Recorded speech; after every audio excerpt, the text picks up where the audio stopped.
Under the communist system of dialectical materialism, everything in the universe amounts to nothing more than matter in motion. That means you and I are only clumps of physical cells. Our souls, emotions, mental health, and well-being are not part of the communist equation. Since a communist worldview believes that fundamentally progress can only be attained through struggle, and so instead of letting society exist naturally, they try to fast-track progress by engineering struggle. Their formula for doing so is quite simple.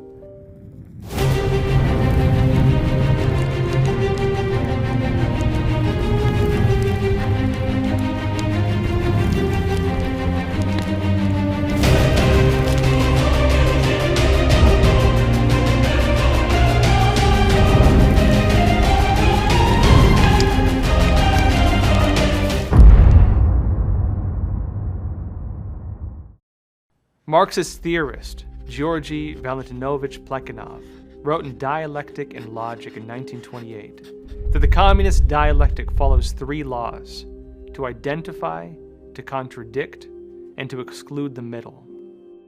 First, they identify an issue in society, any cultural component.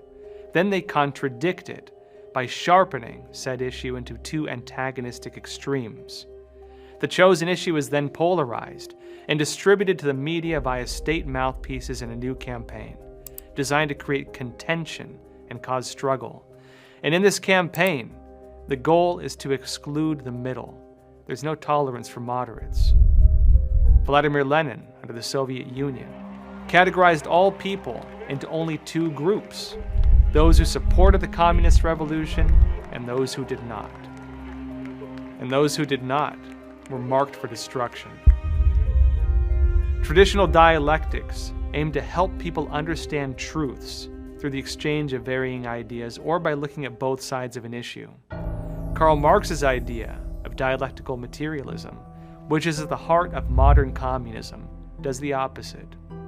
It looks at various issues in society and identifies their polar opposites. It then takes those opposites as the communist viewpoints and pushes these viewpoints as absolute and unquestionable truths. Communists intentionally discount the often vast variety of moderate viewpoints because they do not serve the communist narrative. Just like how the moderate Girondins were among the first to die in the French Revolution, or how moderate Democrats are shut out by the Democratic Socialists of America, communism favors the extremes. And the trait to exclude the middle runs counter to ancient wisdom shared across traditional belief systems. From Aristotle to Rumi or Shakyamuni to Solomon, traditional theories closely reflect what was stated by Lao Tzu: the best to keep is the middle way. Take something like the Taoist yin-yang symbol. In traditional culture, it is two opposite elements working together in harmony to form a whole. However, this was inversed under the Chinese Communist Party. In the selected works of Mao Zedong, the yin-yang, which is normally a whole, is split into two, with each side constantly fighting and struggling against the other. Struggle is quintessential to communism, and what that does is creates a pervasive negative worldview. By constantly using the concept of the greater good against the people, over time it conditions them to subconsciously reject good.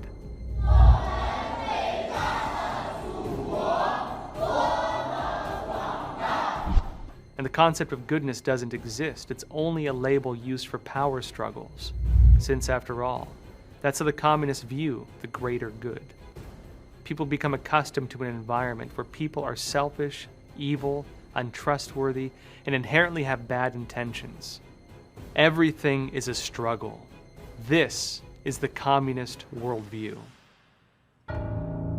Oleg Penkovsky, the highest-ranking Soviet official to provide intelligence to the UK, said that if the same set of information were handed to generals in America, Britain, and the Soviet Union, that the American and the Englishman might possibly reach the same conclusion, but the Soviet general would arrive at conclusions which would be radically different from the other two. The logical process of his mind is totally unlike that of his Western counterparts, because he uses Marxist dialectics, whereas they will use some form of deductive reasoning. The thought process that communist systems instill in people is inverted. On the surface, communism claims to empower people so they can be happy, but instead, it disempowers the people so they can be subjugated. One of the key changes that Marx and Engels made to the dialectical system of Hegel, a German philosopher, in order to form dialectical materialism, was to remove all spiritual elements. Communism aggressively seeks to destroy spirituality. The French Revolution trashed the cathedrals of France. The Cultural Revolution in China raised temples. Why do that? It's because spirituality itself poses a threat to communism. Even the very notion of a soul threatens communism, because the idea of a soul also carries an inner moral compass that's independent of government power. Inside your moral compass, if your true north points differently than where communism says north is, then that's a threat. Take, for example, a profession like a doctor that's meant to save lives. Now say the state orders its state doctors to kill, to harvest organs from prisoners of conscience in labor camps, and transplant them to extend the lives of high net worth individuals, sacrificing part of the population for what it calls the greater good. That is their warped north, wherever money can be made, or wherever state interests are. A moral person, however, would see this as abhorrent. Communism wants everyone to face the same uniform north, its north, which could very well be south. Marx held that struggle leads to social evolution, and he claimed that his ideas were the end stage.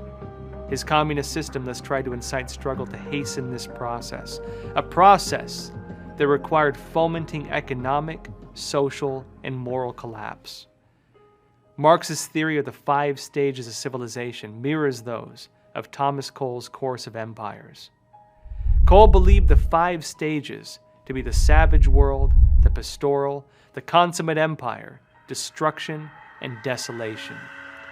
Marx likewise envisioned 5 stages, with communism being the end goal. Marx called the consummate empire capitalism, the state of destruction, socialism, and desolation, communism. Communism arises only after all morals, traditions, beliefs, institutions, hierarchy, and values have been destroyed. Marx and his co-writer, Friedrich Engels, never intended socialism to be sustainable. Eventually, they believed, either the socialist dictatorship would collapse, or its leaders would somehow renounce their powers, leading to the envisioned stage of communism. This is why followers of communism argue that true communism has never been achieved. So the communist machine operates in a constant pursuit of an imagined future utopia by creating dystopia.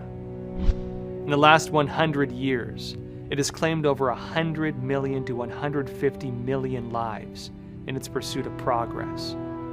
It has created societies where power is held by a small group that enslaves entire nations, and where killings, gulags, re-education through labor camps, censorship, and slavery become part of everyday life. Communism convinces people that it intends to bring people happiness, but this happiness can be achieved only after a segment of society is either suppressed or eradicated. It is a conditional happiness at the expense of a person's morals. In either the Eastern or Western spiritual view of the world, the course of human life serves to temper the character of the soul. An atheistic, materialistic reading of the world is that only matter or progress exists. Communism does not want you to have a soul. It wants you to follow orders. Collectively, as a society, we need to recognize and reject communism for its true nature, a machine that destroys the soul. If humanity as a whole embraces spirituality as a facet of life, then we can naturally progress and naturally find happiness, not an artificial, struggle-induced happiness that communism tries to sell us time and time again. We need to stop being duped by this old playbook. I hope we can all share with one another, warn one another about the dangers of communism so that we, the people, can finally be free and remain free ever after.